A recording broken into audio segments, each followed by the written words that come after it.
Hello everyone. इस video में हम लोग एडीओ के बारे में देखेंगे। अगर आप लोगों ने लास्ट वीडियो चैनल का देखा होगा तो उसमें हम लोगों ने क्लियरली सोर्सेस को बहुत अच्छे से कवर किया था कि किस चीज को कहाँ से पढ़ना है, क्या क्या पढ़ना है एंड एवरीथिंग। लिंक के साथ सब कुछ टेलीग्राम पे मिला था और आप लोगों ने उसे पसंद भी किया। इस वीडियो में हम लोग क्या देखने वाले हैं, इस वीडियो में हम लोग देखेंगे कि क्या पढ़ना है क्या छोड़ना है, सबसे इंपॉर्टेंट चीज। क्योंकि फिर इसमें लोगों को अभी फिर मैं जितना टेलीग्राम ग्रुप पे अपने देख रहा हूँ ना, लोगों को ये कंफ्यूजन हो रहा है कि अभी इकोनॉमिक्स पढ़ लूं क्या। अभी से लोग कुछ लोग करंट अफेयर पढ़ना स्टार्ट कर दिए हैं, तो उसके बारे में थोड़ा बात करेंगे कि क्या पढ़ना है अभी के टाइम पे। लास्ट वाले वीडियो में हम लोगों ने इस चीज को कवर नहीं किया था कि सवाल को प्रैक्टिस कहाँ से करना है, तो इस वीडियो में वो भी बहुत क्लियरली आपको बता दिया जाएगा।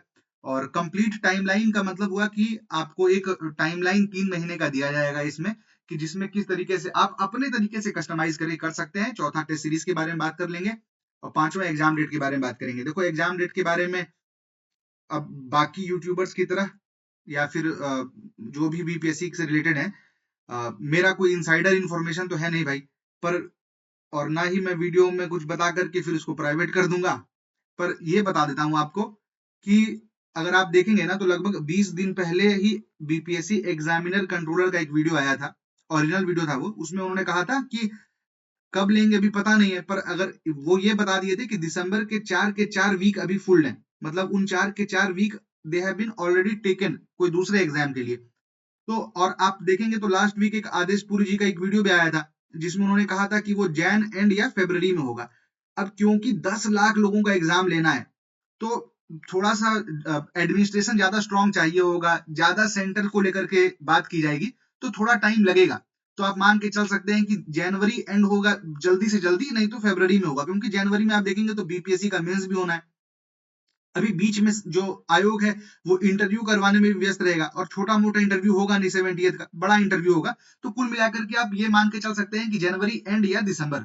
पर इस वीडियो में हम लोग जो टाइमलाइन लेंगे ना, चलिए ठीक है वो आगे देखते हैं, आगे बढ़ते हैं, ठीक है। तो अब जैसे देखिए लास्ट वीडियो में हम लोगों को कुछ कुछ चीज जो रह गया था, अब एक एक करके देखेंगे। इसमें आप मेरे बारे में पढ़ सकते हैं, ठीक है आगे बढ़ जाते हैं। ये वही वीडियो है। अगर आप लोगों ने ये वीडियो नहीं देखा है तो पहले इस वीडियो को देख लीजिए, फिर इस वीडियो पे आइएगा, ठीक है। अब देखिए हम लोग क्या किए ना कि 3 मंथ में बांटे हैं इस टाइम टेबल को। कहने का मतलब कि अभी क्या चल रहा है, अक्टूबर स्टार्ट हो गया, तो अक्टूबर से लेकर के दिसंबर तक का 3 महीने का हम लोग लेके चल रहे हैं कि दिसंबर तक हमको खत्म कर लेना है। जो बचा हुआ टाइम रहेगा जनवरी में, वो चला जाएगा आपका एंजाइटी में ही चला जाएगा। आपको करंट अफेयर्स याद करना होगा, आपको वापस से बजट, इकोनॉमिक सर्वे, आईएसएफआर, सेंसस, फिर से ये सब में समय आपका चला जाने वाला है, ठीक है। तो 3 महीना ही मान के चलेंगे इसको हम लोग, ठीक है। अब देखिए इसमें क्या है ना कि इन 3 महीने में अगर आप देखें ना, एक बेसिक कैलकुलेशन देखें तो आप देखिएगा कि लगभग अपने पास 86 डेज बचे हैं, ठीक है। अगर 86 दिन बचा है सप्ताह के हिसाब से देखें तो हम लोगों के पास 12 सप्ताह है। अब इस 12 सप्ताह में हम लोग 2 स्लॉट लेके चलेंगे। क्या है 2 स्लॉट? एक स्लॉट चलेगा जीएस का, एक स्लॉट चलेगा जीए का, एप्टीट्यूड वाला और एक जनरल स्टडीज का, ठीक है। 100 नंबर का दोनों आना है। तो हम ऑलमोस्ट मान के चलिए कि 5-5 घंटे अगर आप दोनों को दे देते हैं, तो एक डेली आप एक सिग्निफिकेंट पोर्शन जीएस हो जीए हो कंप्लीट कर पाइएगा, ठीक है। अब तीनों चीज हम लोगों को करना है, ठीक है। पहले तो कॉन्सेप्ट के बारे में पढ़ना पड़ेगा कि है क्या, लॉजिक समझना होगा उसके पीछे का।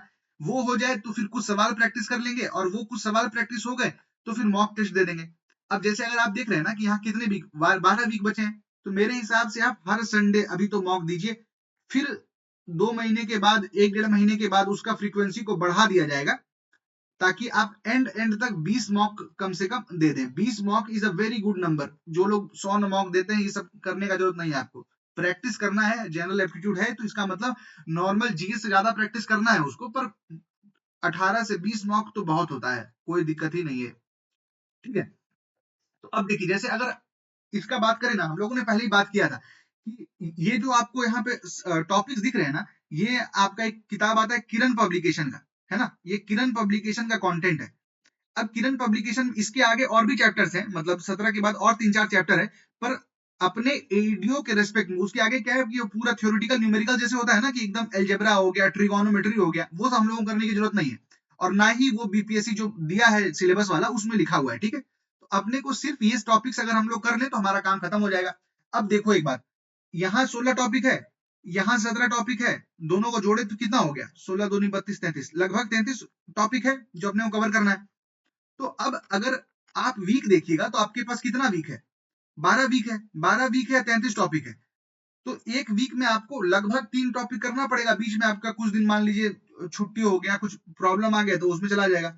तो कुल मिलाकर के आप देखिए तो 2 डे है पर वीक, सॉरी 2 डे पर टॉपिक है अपने पास, और संडे को हम लोग रिवाइज वाइज कर लेंगे, ठीक है। अब देखते हैं कि अभी हम लोग सिर्फ जीए की बात कर रहे हैं, जीएस थोड़ी देर बाद आएंगे, ठीक है। एप्टीट्यूड की बात कर रहे हैं, ठीक है। अब देखिए, तो सबसे पहले क्या करना पड़ेगा अपने को, मतलब अगर जीए का देखना है तो सबसे पहले तो हम लोग वो करेंगे ना कि कॉन्सेप्ट समझना पड़ेगा हमको कि क्या कैसे पढ़ना है। अब मतलब हम बस एसओपी बता रहे हैं, स्टैंडर्ड ऑपरेटिंग प्रोसीजर। कोई भी टॉपिक पकड़ना है तो कैसे पकड़ना है, एग्जाम्पल समझो, कुछ भी एक पकड़ो, मान लो, ठीक है, मान लेते हैं पाइप एंड सिस्टम है, ठीक है। पाइप एंड सिस्टम उठाए, अब हमको पाइप एंड सिस्टम पढ़ना है। अब पाइप एंड सिस्टम पढ़ने के लिए हम पहले एक बार उसका लॉजिक तो समझ लें कि पाइप एंड सिस्टम पढ़ना कैसे है, कि मतलब क्या है उसके पीछे का लॉजिक, क्या है कि क्या फॉर्मूला उसमें लगता है, क्या अप्रोच रहता है, उसके बाद आप क्वेश्चन बना लीजिएगा। तो अब आप अगर मेरा लास्ट वीडियो भी देखेंगे ना तो उसमें हमने बताया हुआ है कि कैसे करना है, कि क्या क्या सोर्सेज हैं। पर इस बार अभी हम आपको देखिए सिंपल तरीका बताते हैं। पाइप एंड सिस्टम पढ़ना है, सर्च कीजिए पाइप एंड सिस्टम, नाम डालिए कौशिक मोहांती, कौशिक मोहांती, कोई ना कोई वीडियो आ जाएगा इनका, सबसे ऊपर आ गया ये वीडियो। देखिए 2 वीडियो दिख रहा है, जो नया ये 4 साल पुराना है, ये 2 साल पुराना है। जो नया वाला है उसको पकड़ लीजिए। अब इसको पकड़ करके इसको देख लीजिए। एक बार आप मान लीजिए इस पाइप एंड सिस्टम को देख लिए, ठीक है। तो अब आपको ये समझ में, आपको लॉजिक इसका समझ में आ गया कि पाइप एंड सिस्टम क्या है। 2 घंटा आपको लगा, एक दिन आप बैठे लिखे, उसका नोट्स भी बना लिए, क्लियर हो गया। अब इसका सवाल प्रैक्टिस करना है, ठीक है। तो सवाल प्रैक्टिस करने के लिए अब आ जाइए इधर, अब खोजिए इसमें, ये है वही आपका किरण पब्लिकेशन है, आपको टेलीग्राम पे इसका इंग्लिश हिंदी दोनों मिल जाएगा। अब ठीक है, ये मैथ का है, ठीक है, मान लेते हैं मैथ का ही है, मान के लें। अब पाइप एंड सिस्टम खोजिए, इसमें कहाँ है pipe and systems, pipe and systems, ratio proportion, profit loss, discount, simple interest, time and work, compound interest, pipe and system मिल गया। पाइप एंड, अब देखिए इसमें टोटल सवाल कितना है, तो पाइप एंड सिस्टम में टोटल सवाल 83 है। एक बात देखो आपको बताते हैं, जैसे अगर आप ये देखेंगे ना, ये जो पीडीएफ है इसमें आप देखिए तो सवाल ढेर आए हुए हैं। कहने का मतलब आप देखिए कितना सवाल है इसमें। नंबर सिस्टम में 447 सवाल है, फिर 334 सवाल सिंप्लीफिकेशन में है, एलसीएम एचसीएफ में 177 सवाल है। तो सवाल अब इसमें ज्यादा सवाल है। अब जैसे ये देखो भाई, रेशियो प्रोपोर्शन का 450 सवाल है, तो सिर्फ यही तो नहीं बनाते रहना है ना, ये भी पढ़ना है, करंट अफेयर भी पढ़ना है, आगे जाकर के जीएस में इतना चीज, सब चीज पढ़ना है जो बीपीएससी के लिए आदमी पढ़ता था। तो कुल मिलाकर के उतना समय नहीं रहेगा अपने पास। तो हम लोग क्या करेंगे कि अगर आप वीडियो देखें और वीडियो देख करके आपको लग रहा है, मतलब अगर आपको लग रहा है कि यार ये तो थोड़ा आसान सा लग रहा है और हमको समझ में आ रहा है, समझ गए, अगर आपको समझ आ गया तो फिर क्या करना है, 50 सवाल प्रैक्टिस करना है उस टॉपिक का। अगर सवाल समझ में नहीं आया तब क्या करना है, 100 सवाल प्रैक्टिस करना है। मतलब अगर टॉपिक समझ में नहीं आया तो 100 सवाल प्रैक्टिस करना है, ठीक है। इतना कर लोगे, एक बार उस वीकेंड में उसको रिवाइज कर लेना, फिर जो टेस्ट सीरीज वगैरह दोगे, इससे ज्यादा कुछ नहीं चाहिए भाई। इतना में सिलेक्शन नहीं होगा तो किसी का सिलेक्शन नहीं होगा। अब जो ये देख के लगता है ना, 10 लाख वाला देख के लगता है ना भाई, सब भर देता है, सबको लगता है कि सब, मतलब यही है ना कि जो जिसको कोई लेना देना नहीं है ना, वो भी सोचता है कि यार कब एग्जाम होगा, पढ़ लेंगे। ये नंबर देख करके डरना नहीं है भाई, सीरियस कैंडिडेट कम ही रहेंगे।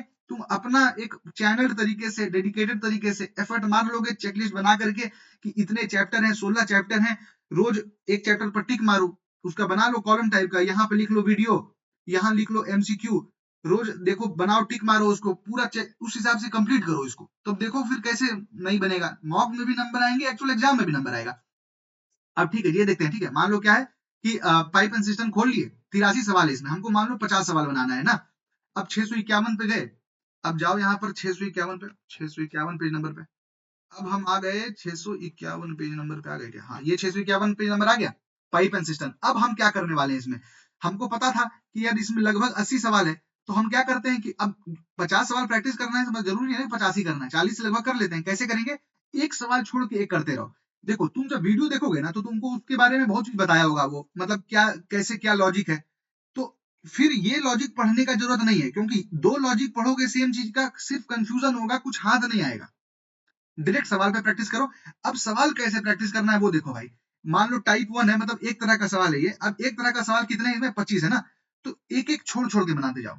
और फिर ये सब दम दम ये बनाए, एक बनाए, ठीक है, फिर 3 बना लो, फिर 5 बना लो, फिर 7 बना लो, 9 बना लो, 11 बना लो, 13 बना लो, इस तरीके से करके खत्म कर दो।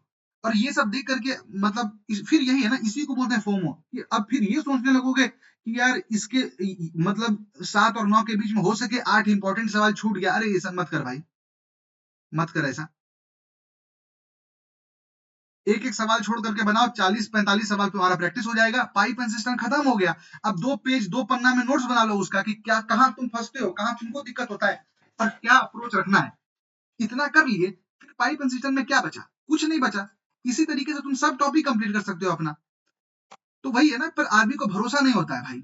आदमी का दिक्कत ही यही है ना कि उसको अब तुम यूट्यूब पर देखोगे, मतलब सब लोग आकर के अपना कोर्स बेच रहे हैं। कुछ लोग हैं जो कि आज तक पढ़ाई ही नहीं है एप्टीट्यूड भाई। अरे तुम्हारा बैकग्राउंड होगा, पर कम से कम एक टीचर तो ले आओ एप्टीट्यूड का। थोड़ा तो डिसेंट्रलाइज करो, थोड़ा तो प्रॉफिट शेयरिंग करो। पर वही है ना, तो जनरलाइज टीचर का देखने से अच्छा है कि जैसे ये लोग हैं, कौशिक महांती टाइप के टीचर हैं, एकदम हैवी टीचर है भाई, ऐसे टीचर्स का देख लेना है और फिर काम खत्म हो जाएगा तुम्हारा। एक एक टॉपिक वाइज। अब जैसे एग्जांपल देखेंगे हम लोग ना, अब देखो जैसे रीजनिंग का देखो, ठीक है। अब रीजनिंग में आपको कुछ कुछ ही नहीं मिलेंगे, जैसे है ये स्केड्यूल्ड डे, डेट और टाइम, ठीक है। अब ये तुमको कौशिक महांती का नहीं मिलेगा। अब एक सेकंड, ये दिख रहा है भाई तुम लोगों को? एक सेकंड, हाँ दिख रहा है ना, हाँ ठीक है। अब ये आपको कौशिक महांती का सर का नहीं दिखेगा। तो अब आपको डेट, डे एंड टाइम मान लो लिखना है, तो डेट, डे एंड टाइम। अब ये कौशिक महांती सर का कर लो सर्च, नहीं मिलेगा, वैसे हम करके देख चुके हैं, नहीं है इनका, ठीक है। तो फिर अब क्या करें? टाइम एंड वर्क देखो इनका नहीं है, तो फिर दूसरा चैनल रखना है अपने पास, रोजगार विद अंकित। और ये सब नहीं सोचना है कि यार ये तो एसआई का था, एईडीओ तो बड़ा है, सब एक ही है। सवाल तुम प्रैक्टिस कर रहे हो ना भाई, ये तो बस लॉजिक का है ना। टाइम एंड वर्क अलग कोचिंग अलग पढ़ा देगा, वैसा कोई बात ही नहीं है। अब डेट, डे एंड टाइम आया, कैलेंडर ट्रिक्स आ गया, ठीक है। 11-10 मिनट का वीडियो है या 50 मिनट का वीडियो, कोई एक देख लो, कोई भी एक वीडियो देख लो। जैसे ही एक वीडियो देख लिए रोजगार विद अंकित का, फिर आ जाओ सवाल प्रैक्टिस करने के लिए। अब देखो इसमें कितना सवाल है, शेड्यूल्ड डे और डे, डेट और टाइम में। अच्छा तुम लोगों को ये दिखाई नहीं ना यूट्यूब? अभी देखो यूट्यूब दिख रहा है, अच्छा सॉरी भाई। ठीक है, तो date, date, time, time search किए, रोजगार विद अंकित डाल दो, सर्च मार दो, आगे आइए। जो भी वीडियो आएगा ना ऊपर, एक दो वीडियो कुछ भी देख लो भाई, कुछ भी एक वीडियो देख लो, उसके बाद सवाल प्रैक्टिस करो। सवाल प्रैक्टिस करने से कंसेप्ट क्लैरिटी आ जाएगा। ये कर लिए कोई भी एक वीडियो साथ में, अगर अंकित ये अगर उनका नहीं मिल रहा है अपने को, कौशिक मोहंती सर का नहीं मिल रहा है, तो फिर आ जाना है रोजगार विद अंकित पे। मैक्सिमम पे मिल जाएगा आपको कौशिक मोहंती, वो सबसे बढ़िया है। फिर आ जाओ रोजगार विद अंकित पे, सर्च करो, देख लो इसका वीडियो, फिर इसका सवाल प्रैक्टिस करने पे आ जाओ, है ना। अब एक बात बताते हैं तुमको, जैसे तुम ये चीज देखे भाई अपना अब आ गए पीडीएफ पे। अब देखो कितना सवाल है इसमें, 150 सवाल है। अब मान लेते हैं कि तुमको डेट, डे एंड टाइम में तुमको दिक्कत हो रहा था, कंफ्यूजन होता था, तो हर अल्टरनेटिव बना लो, मतलब 1, 3, 5 करके बना लो, तो तुम्हारा 75 सवाल प्रैक्टिस हो जाएगा। अब 75 सवाल प्रैक्टिस कर लिए, इसे ज्यादा तुमको कुछ करने का जरूरत नहीं है भाई, खत्म है तुम्हारा। अगर लगता है कि यार ये डेट, डे एंड टाइम हमको मेरे लिए शुरू से ही आसान था, तो 1, 4 ऐसे करके चल लो, ताकि 50 सवाल में खत्म हो जाए। तो इस तरीके से एक एक टॉपिक वाइज करके खत्म कर लो। लास्ट में इसके सबके आंसर सॉल्यूशंस भी दिए हुए हैं यूट्यूब पे, वीडियो एक देखना है, काम खत्म हो जाएगा। ज्यादा हम लोग स्ट्रेस ले लेते हैं उन चीजों का जो बहुत डुएबल होती है, फिर और हमारा एफिशिएंसी उसे गिर जाता है। ठीक है, तो ये हो गया अपना। इस तरीके से आप ये पूरा कवर कर लीजिए, एक एक टॉपिक आराम से 50 सवाल 100 सवाल के लगभग बना लेना है। अब है कि कितना टाइम में बनाना है, वही है कि ये मान के चलना है कि एक सप्ताह में हम इसका 3 टॉपिक उठाएंगे। अब मिक्स उठाओ, जैसे एक सप्ताह में हम परसेंटेज उठा लिए, फिर कोडिंग डिकोडिंग उठा लिए, और दूसरा मान लो हम उठा लिए डिस्काउंट के ऊपर, तो हो गया। एक सप्ताह में ये 3 कर लिए, काम खत्म हो जाएगा। 4-5 घंटे बैठना है, इसमें समय देना पड़ेगा। तुम उस टाइप से सोचो भाई, अगर तुम बीपीएससी के लिए पढ़ रहे होते तो तुम पहले प्री का पढ़ते, फिर तुम मेंस के लिए पढ़ते, फिर इंटरव्यू के लिए पढ़ते। इन तीनों का मेहनत तुमको इसके पीटी में डालना है, तो समझ जाओ। और अगर ऐसा लगता है ना कि कोर्स ये मतलब लोग कोर्स बेच रहे हैं, उससे तुमको मान लो फोमो हो रहा है, तो अब तक तू कोर्स लिए ना भाई, कोर्स ले लेने से सिलेक्शन हो जाता है क्या? सिलेक्शन कब होगा? ये वीडियो बंद होगी उसके बाद जब बैठ करके 5 घंटा पढ़ोगे, पढ़ने का मन नहीं करेगा तो सिलेक्शन वहां से डिसाइड होता है। ठीक है, तो आगे बढ़ते हैं ना। ये हो गया, कैसे करना है समझा दिया हम, क्लियर है। टेलीग्राम पे आपको सबका पीडीएफ पीडीएफ मिल जाएगा।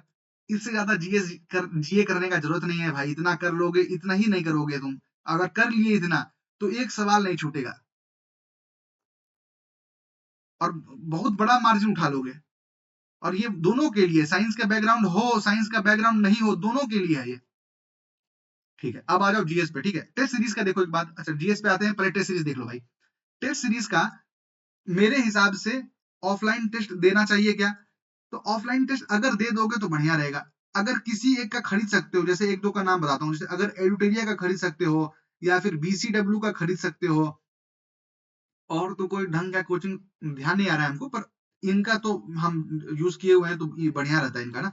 तो अगर ये दोनों में से लेना है ले लो, नहीं तो देखोगे तो 1-1.5 महीने बाद एडुटेरिया अपना सेट पेपर्स लेकर के आया था, किताब लेकर के आया था, 10 टॉपिक, ये 10 सेट पेपर, 20 सेट पेपर, इस टाइप से वो खरीद लो। और ऑफलाइन का एक्सपीरियंस के लिए, ऑफलाइन का एक्सपीरियंस जरूरी है। ऑफलाइन के एक्सपीरियंस के लिए क्या करना है, बीसीडब्ल्यू लास्ट में लाता है एक टेस्ट 50 रुपए का, एक टेस्ट 25 रुपए का, इसी टाइप से सिंगल टेस्ट वाइज लाता है। तो उनका 2-3 जाकर के सेंटर पर दे देना, पटना और दिल्ली में होता है। पूरा पैसा देने का भी इसको जरूरत नहीं है तुमको ना, 100 रुपए में 2 टेस्ट तुम आराम से दे दोगे, ऑफलाइन का फील आ जाएगा तुमको, घर पे बैठ करके एडुटेरिया का सेट पेपर सॉल्व कर लो। और भी टेस्ट तुमको सब मेरे टेलीग्राम पर आता रहेगा, जैसे जैसे ये लोग डालते रहेंगे तुमको टेलीग्राम पर सब मिलता रहेगा। टेलीग्राम ज्वाइन कर लेना है, बीपीएससी भाई सर्च करोगे टेलीग्राम पर आ जाएगा ये लोगो, देख लेना, ज्वाइन कर लेना भाई। ठीक है, अब जीएस सब्जेक्ट्स पे आते हैं। जीएस सब्जेक्ट में देखो एक चीज याद रखना है अपने को, जो अभी का 3 महीना है अपने पास, अक्टूबर, नवंबर और दिसंबर, इस चीज में हम करंट अफेयर नहीं पढ़ेंगे, इसमें हम इकोनॉमिक्स नहीं पढ़ेंगे, इसमें हम बजट इकोनॉमिक सर्वे भूल के भी नहीं पढ़ेंगे, आईएसएफआर नहीं पढ़ेंगे। अब तुमको लगेगा कि यार इसमें टेस्ट में सवाल आता है, अरे ठीक है भाई, टेस्ट में सवाल आता है तो टेस्ट के लिए थोड़ी तैयारी कर रहे हैं, 2-3 नंबर कम भी आ जाएगा तो मन में भरोसा रखना है ना कि ये बाद में कर देंगे। अब मान लो तुम्हारा इस पे आ गया कमांड, अच्छा तो फिर ये भी कर सकते हो, पर पहले इस पे कमांड कर लो। अब कमांड किन किन सब्जेक्ट सबसे टॉप प्रायोरिटी पे? मॉडर्न हिस्ट्री सबसे टॉप प्रायोरिटी पे। करना कैसे है मॉडर्न हिस्ट्री? दो तरीका है भाई इसका। अगर जनरली लोग कुछ ना कुछ पढ़ चुके होते हैं मॉडर्न हिस्ट्री, इसीलिए हम उस वीडियो में बताए नहीं, लास्ट वीडियो में, कि हिस्ट्री सब पढ़ा हुआ रहता है लगभग लगभग कहीं ना कहीं से, तो बस सवाल प्रैक्टिस करना है। कुल मिलाकर के मैं कहूंगा कि अगर मॉडर्न हिस्ट्री नहीं पढ़े हो तो भी कोई बड़ा लेक्चर तो देखने का समय रहा नहीं अपने पास, है ना। तो घटना चक्र ही खोलेंगे मॉडर्न का। ठीक है, घटना चक्र खोल देंगे मॉडर्न का, और उसमें जो टॉपिक में दिक्कत आएगा तुमको, उस टॉपिक में सर्च करना, उस टॉपिक का नाम और बुक्स तवा सर्च कर लेना। बुक्स तवा का एक 10-12 मिनट का वीडियो मैक्सिमम आ जाएगा, 2x पर देख लेना, वो टॉपिक क्लियर हो जाएगा तुम्हारा। इस तरीके से कर लो, कोई बड़ा वीडियो, कोई मैराथन महा मैराथन देखने का जरूरत नहीं है, हिंदी में ये सब वीडियो रहता है, बहुत अच्छे से आप इस पे भरोसा करके रिलाई कर सकते हैं। मॉडर्न हिस्ट्री इतना ही है, 3 हफ्ता दो इसको, एकदम ऐसा कर लो मॉडर्न हिस्ट्री कि कुछ बचे ही ना इसके ऊपर। फिर बाद में हम लोग लाएंगे इसमें सेशंस जिसपे इंपॉर्टेंट सवाल वाला एमसीक्यू जाके 10 सवाल से ही एक चैप्टर को पूरा रिवाइज कर दिया जाए, उस तरीके से किया जाएगा। फिर ज्योग्राफी का देखोगे तो लास्ट वीडियो था उसमें हम लोग मैपिंग के लिए बता दिए थे, एक इंडियन मैपिंग का जो कोर वाला पार्ट है ना, उसके लिए ये वीडियो आप लोग देखिए, ये वीडियो देख लीजिए, 8 मिनट का वीडियो है। इसमें वो क्या करेगा, स्टैटिक पार्ट जो है ना, इसमें भी कुछ कुछ मैपिंग कवर्ड हो जाएगा जो आपका उसमें कवर्ड था, पर इसमें कुछ कुछ एडिशनल, जैसे अर्थक्वेक हो गया, फिर डिसकॉन्टिन्यूटी हो गया, जो हम लोग नहीं पढ़ते हैं, कॉनराड डिसकॉन्टिन्यूटी, मोहर डिसकॉन्टिन्यूटी, ये वाला पार्ट, रेपेटी, ये गुटनबर्ग, ये सब आपको इसमें पढ़ा देगा। तो जो स्टैटिक वाला पार्ट ये आपका कवर हो जाएगा, ये देख लेना। और ये देखने के बाद घटना चक्र ऑफ ज्योग्राफी बहुत बड़ा है मेरे हिसाब से, अगर वो तभी खोलो जब सब कर लिए हो, एप्टीट्यूड पे इतना कमांड हो गया कि आज कोई सवाल दे 10 सवाल तो उसमें से 9 सवाल खटाक से बना के दो, तब घटना चक्र ज्योग्राफी का बना लेना, इतना होशियार हो जाने पे। फिलहाल अगर फिर भी मन नहीं मानता है, मन दुख दुख करता है, क्योंकि देखो पीवाईक्यू का 2 डॉक्यूमेंट हम पहले दिए लास्ट वीडियो में, जो कि बीसीडब्ल्यू का तर्कस था और घटना चक्र था। आप लास्ट वीडियो देखिए तो आपको समझ में आएगा कि दोनों करना था, क्यों करना था, कैसे करना था। ठीक है, वो सब करने के बाद भी समय बच जाता है, ये भी 3 बार कर लिए, ये वीडियो भी रिवाइज कर लिए, तब जीएस पॉइंटर ऑफ ज्योग्राफी देख सकते हो। मेरे हिसाब से कोई जरूरत नहीं है देखने का, ये वीडियो देखो, वो वीडियो देखो, इनको 2 बार 3 बार रिवाइज करो, बाकी चीज पढ़ो। एक चीज नहीं है पढ़ने का, 100 नंबर का ही है भाई। ठीक है। पॉलिटी का अगर अब तक पढ़ चुके हो तो जो जहां से पढ़े हो वही करो, बस पीवाईक्यू सॉल्व कर लो। और नहीं अगर अब तक पढ़े हो तो जीएस दृष्टि एक आता है, 70-80 पेज का किताब है, ये पढ़ सकते हो। अब एक चीज और था, एंशियंट और मेडाइवल हिस्ट्री। ठीक है, मेडाइवल हिस्ट्री के लिए क्या करना है, मेडाइवल हिस्ट्री में परेशान बिल्कुल नहीं होना है। बुक्स एंड ऑथर्स का एक वीडियो हम लेकर के आ जाएंगे, सब आसानी से याद हो जाएगा। अभी क्या पढ़ना है आपको, दिल्ली सल्तनत पढ़ना है, और क्या पढ़ना है, मुगल्स पढ़ना है, और क्या पढ़ना है, विजयनगर पढ़ना है। इसके अलावा बाकी जो पीवाईक्यू डॉक्यूमेंट है जिसमें मराठा, वो पीवाईक्यू डॉक्यूमेंट पूरा पढ़ना है। कौन सा, बीसीडब्ल्यू वाला, और पूर्वावलोकन जो हम लोग देखे थे घटना चक्र वाला, जिसमें कि बिहार के सारे एग्जाम्स टीआरई वगैरह सब थे ना। सिर्फ ये 3 टॉपिक पढ़ लो और एक ये कर लो। इसके अलावा टेस्ट में कुछ आए छोड़ दो, कोई दिक्कत नहीं है, सब पढ़ने के जाने का जरूरत नहीं रहता है। ये 3 को घटना चक्र से बढ़िया से कर लो। यूट्यूब पे कोई भी वीडियो देख सकते हो। एंशिएंट हिस्ट्री का हम फिर कहेंगे भाई, एंशिएंट हिस्ट्री इतना सब चीज ना लास्ट में याद रहता नहीं है भाई। एंशिएंट हिस्ट्री का एक 4 घंटा का वीडियो है, बीपीएससी पीटी के लिए भी बहुत बढ़िया वीडियो था ये, पहले भी हम रिकमेंड किए हैं। सेम आपको एडीओ में मदद आएगा, रोहित सर का वीडियो 4 घंटे का, सिर्फ ये देख लो। रेजोनेंस में जो पढ़ाए हैं ना उनके टीचर एंशिएंट हिस्ट्री, उससे बढ़िया ये है। मतलब तुम पेड वाले कोर्स में देखोगे ना, उसमें तुमको लगेगा कि यार ये क्या कर रहा है, और उससे बढ़िया ये वीडियो है। तो ये आप ये वाला वीडियो यहाँ देख लो, ये भी मेरे हिसाब से पढ़ने की जरूरत नहीं है आपको। कितना पढ़ेगा आदमी, क्योंकि तुम पीवाईक्यू ऑलरेडी बिहार का सब बना ही रहे हो ना। बाकी चीज भी तो पढ़ना है, साइंस भी तो पढ़ना है, पॉलिटी पढ़ना है, एंशिएंट पढ़ोगे, मेडिवल पढ़ोगे, बिहार स्पेशल पढ़ोगे, ये सबका सोर्सेज दिया हुआ है आपके ये पे। हम बस बता रहे हैं कि जो पहला 3 महीना है, इसमें आपको इस पे कमांड कर लेना है। अब कमांड का मतलब ऐसा कि आदमी पूछे तो मतलब कि अगर 10 सवाल पूछ रहे हैं तो 8 से 9 बना दे रहे हो। ये नहीं कि पढ़े तो थे, सोचे तो थे, सुनने में तो सुना सुना लग रहा है। वो ऑप्शन भी वैसे ही देते हैं, सुना सुना हुआ चारों। तो इस चीज से हम लोगों को ये रहना है कि 3 महीने में इन सब्जेक्ट्स को कमांड कर लेना है। ये सब कुछ नहीं है भाई। इकोनॉमिक्स सर तो मैं लिटरली कह रहा हूँ, अगर अभी इकोनॉमिक्स को लेकर परेशान हो, एकदम शांति से बैठो। जनवरी में एक वीडियो अगर लेकर के आ जाऊंगा ना 3 से 4 घंटे का, सारा static, dynamic, budget, economic survey सब खत्म हो जाएगा, सब खत्म हो जाएगा। ठीक है, तो ऑलमोस्ट यही था। अगर आपको कुछ डाउट वाट रहता है, कुछ पूछना है आपको, मान लीजिए, तो आप हमको टेलीग्राम पे आप मैसेज कर सकते हैं। टेलीग्राम पे टेलीग्राम का ग्रुप है, मैं उसको डाल दूंगा डिस्क्रिप्शन में, आप उसको देख करके आप कर सकते हैं अपने हिसाब से। ठीक है, तो ठीक है, थैंक यू एवरीवन। कमेंट्स में बताइएगा आपको कैसा लगता है, अगर सही लगता है तो, गलत लगता है तो, कुछ भी आपको लगता है कि सही गलत बताइएगा। ठीक है, थैंक यू।